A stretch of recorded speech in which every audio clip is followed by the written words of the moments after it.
will be automatically generated the YAML code. As you see here, button is named Lukas, which is this here with the white color. The name of the colors you can specify it by your own.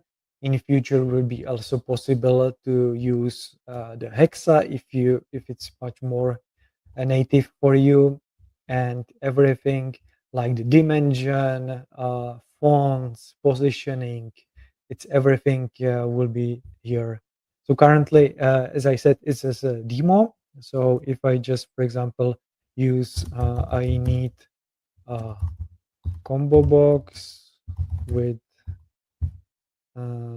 height 20 and width 300. We need to remember if I have already combo box. Yeah, I have already combo box. So here I see the height is 20, width is 300.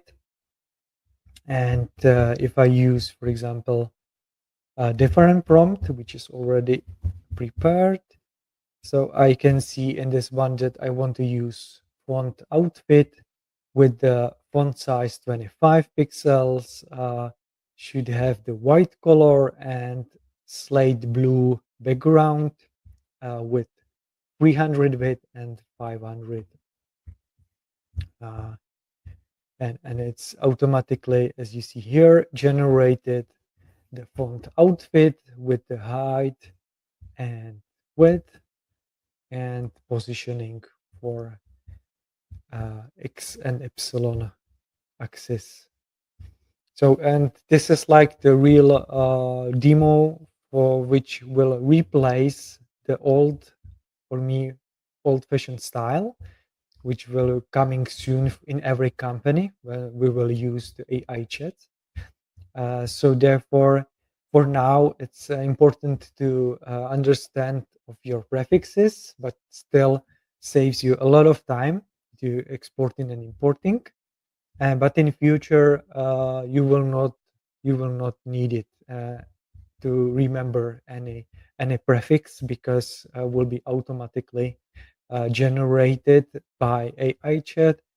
And I hope so that the voice chatting will be also in the future, that you will just say it to Cocos, and he will just recognize your voice, but of course in English, and will be put as a YAML code here.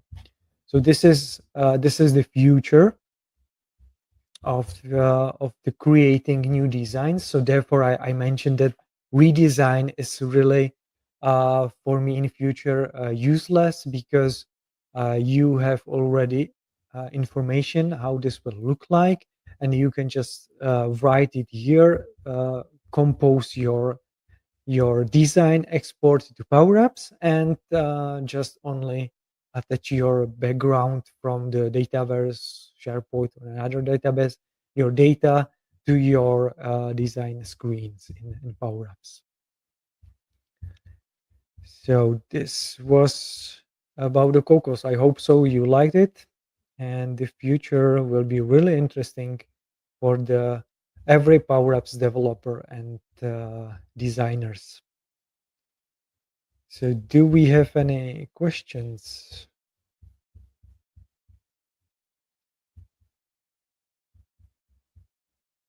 Okay, I see no question.